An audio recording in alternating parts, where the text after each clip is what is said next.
Antonio Mujica and his partner Alfredo Anzola received a small business loan from the Venezuelan government only months before the recall election. These corporate registration documents from Venezuela show the Venezuelan government owned 28% of the stock of another company they started, Bizta, which adapted voting software for the Smartmatic machines in the 2004 elections.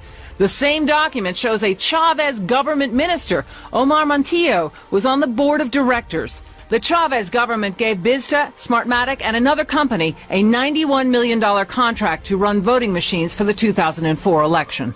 The next year, the owners of Smartmatic, primarily owned by Venezuelan businessmen, bought Sequoia, one of the top electronic voting system companies in the United States, for $16 million. Smartmatic is a labyrinth of international holding companies owned by Venezuelan businessmen. Smartmatic Group NV of Curaçao, Netherlands, Antilles owns Smartmatic International BV of Amsterdam, Netherlands, owns Smartmatic Corporation of Florida, which bought Sequoia Voting Systems of California, USA. When Smartmatic bought the U.S. voting machine companies, the U.S. government did not review the sale. Many experts say those voting machines were manipulated in Venezuela to give President Hugo Chavez a victory. So what happened in this election, no matter whether you're a Republican or a Democrat, what we all saw on November 3rd was that Trump was way ahead in the swing states by hundreds and hundreds of thousands of votes, more than they probably anticipated.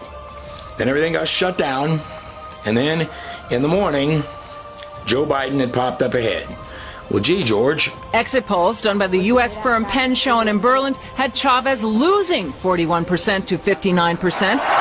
But the next day, Chavez declared victory, reversing the score, saying he won 59% of the vote. Everything was computed in the favor of the government.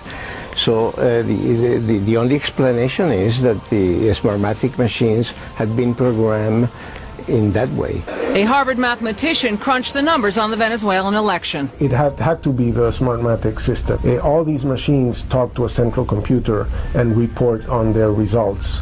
And in that mechanism, as they communicate with the central machine can report anything. Smartmatic is technically based in Boca Raton, Florida, but the president of the company, Jack Blaine, testified to the Chicago City Council. Fewer than a dozen Smartmatic employees work in Florida. The majority of the workers are based in Venezuela.